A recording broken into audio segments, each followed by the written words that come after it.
মাননীয় প্রধান উপদেষ্টা এবং অন্যান্য যারা আমাদেরকে এই দায়িত্ব দেওয়ার ব্যাপারে ভূমিকা রেখেছেন তাদেরকে ধন্যবাদ দেই।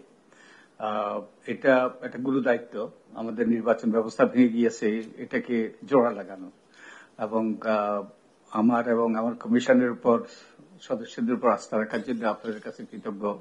এবং আমার বন্ধুরা বলেন যে I was really on the hot seat and probably this seat will become hotter in the coming days. কারণ আমরা কতগুলো প্রস্তাব করেছি যেগুলো ওই যে পরিস্থিতিটাকে আরো উত্তপ্ত করতে সহায়তা করবে। আমরা যে কাজটা করার চেষ্টা করেছি সেটা হলো যে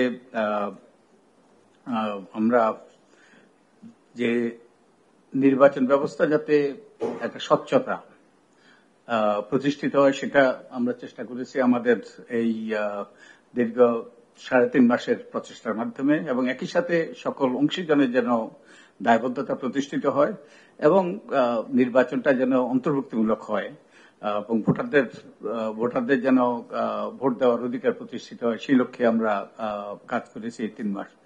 এবং আমাদের যে 150টার মতো আমাদের সুপারিশ, ছোট বড় সুপারিশ, তাই এগুলো উত্থাপন করা অসম্ভব।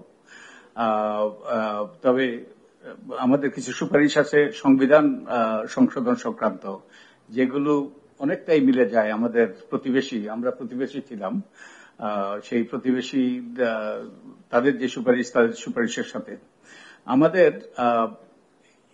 এই যে প্রচেষ্টা চালিয়েছি তার একটা বড় ড্রাইভিং ফোর্স ছিল যে আমরা গ্রামের থেকে অনেক মানুষ এসছে আমাদের সাথে কথা বলতে। তাদের 2-1 বলে গিয়েছে আমাদেরকে যে এই যে সুন্দর বিল্ডিংটা আপনারা বসছেন, আমরা সংসদ ভবনে বসি, এই ইমারতে যেন আর যেন কুৎসিত লোক আসতে না পারে। এটা আমরা মনে করেছি এটা ছিল আমাদের প্রতি ম্যান্ডেট। তা আমরা 18টা কি এরিয়াতে আমরা 150টার মতো আমরা সুপারিশ দিয়েছি, এবং এগুলোর একটা সুপারিশের এই সুপারিশগুলোর অন্যতম লক্ষ্য ছিল যে নির্বাচন কমিশনের স্বাধীনতা নিশ্চিত করা, তাদেরকে ক্ষমতায়িত করা, একই সাথে তাদেরকে দায়বদ্ধ করা। আমরা কেউ দায়বদ্ধ হতে চাই না, কিন্তু দায়বদ্ধতা অত্যন্ত গুরুত্বপূর্ণ, তাই দায়বদ্ধতার বিধানও আমরা অন্তর্ভুক্ত করেছি। এবং democratization and accountability of political parties, এটা চারটিখানি কথা নয়, এটা বলা সহজ, কিন্তু এটা আমাদের করতে হবে। যদি দলগুলোর মধ্যে গণতন্ত্র প্রতিষ্ঠিত না হয় তাহলে রাষ্ট্রে আমাদের সরকার ব্যবস্থা আমরা গণতান্ত্রিক শাসন প্রতিষ্ঠিত করতে পারবো তা সে আশা করা দুরাশা। আর ডায়াসপোরা ভোটিং, আমাদের প্রবাসীদের ভোটিং, তারা বহু বছর থেকে ভোটাধিকার থেকে বঞ্চিত, তাদেরকে যাতে ভোটাধিকারের সুযোগ দেওয়া যায় এটাও আমাদের অন্যতম অগ্রাধিকার ছিল।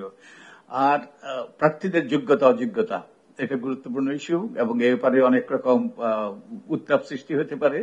আমরা কতগুলো অভিনব আমরা প্রস্তাব করেছি কম্পিটেন্সির ক্ষেত্রে, প্রার্থীর যোগ্যতা অযোগ্যতার ক্ষেত্রে। এন্ড আরেকটা আমরা মনে করি যে একটা বড় অবদান আমাদের পক্ষ থেকে, সেটা হলো নারী রাজনৈতিক ক্ষমতায়ন। আমরা এখন যেই ব্যবস্থা আছে এটা অলংকারিক এবং নারীকে অসম্মানিত করে। তো আমরা ঘূর্ণায়মান পদ্ধতিতে নারীর প্রতিনিধিত্ব নিশ্চিত করার আমরা প্রস্তাব করেছি। এবং যে আমাদের নির্বাচন সময় অনেক অভিযোগ উঠে, এগুলোর কোনো সুরা হয় না, এবং অনেকে অপরাধ করে পার পেয়ে গিয়েছে। আমরা যে এই অপরাধ ব্যবস্থাকে যাতে সুসংগত করা যায় এবং তাদেরকে যাতে দায়বদ্ধ করা যায় সেই বিষয়ে আমরা সুপারিশ করেছি। এবং বিশেষত আমাদের গত 3টি নির্বাচনে যারা আমাদের নির্বাচন ব্যবস্থাকে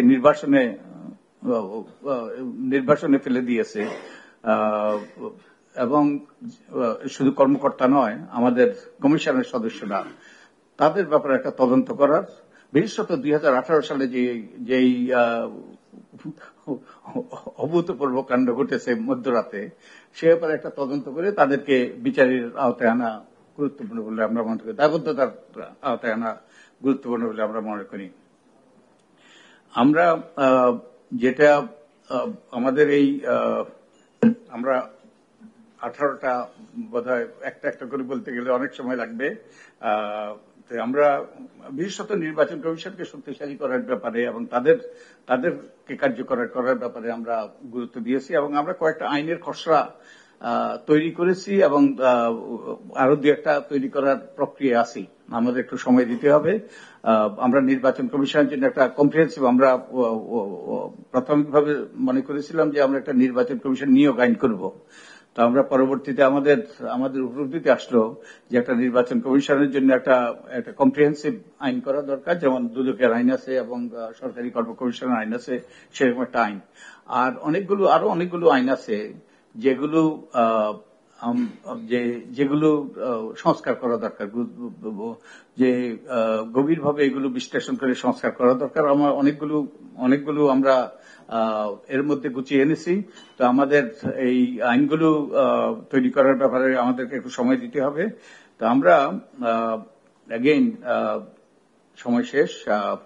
আমরা যে কাজটা করার চেষ্টা করেছি, সংস্কার by definition is big bang, it will have to be big bang approach. যদি ইনক্রিমেন্টাল হয় এটা কোনো সংস্কার হয় না।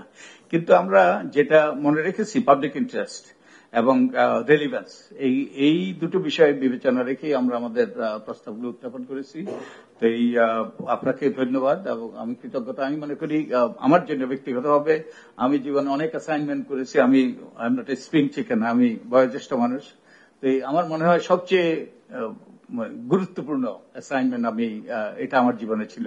তো আপনাকে এবং আপনার সহকর্মীদেরকে ধন্যবাদ এবং আমি একই সাথে আমার সহকর্মীরা যারা অক্লান্ত পরিশ্রম করেছেন তাদেরকে ধন্যবাদ দিই। আমরা একটা সার্ভে করেছি এবং একই সাথে আমরা হাজার হাজার ব্যক্তির এই সার্ভেতে প্রায় 50,000 ব্যক্তি এই সার্ভেতে অংশ নিয়েছে। আমরা এবং একই সাথে আমরা হাজার হাজার ব্যক্তির কাছ থেকে আমরা বিভিন্ন রকম তথ্য পেয়েছি, পরামর্শ পেয়েছি। প্রত্যেকটা বাংলাদেশি, যেটা অভিনব, সেটা হলো প্রত্যেকটা বাংলাদেশির কিছু না কিছু বলার আছে, তাদের কিছু না কিছু পরামর্শ আছে। এই পরামর্শগুলো আমরা একত্রিত করে আমরা আমাদের প্রস্তাব সুপারিশ উত্থাপন করার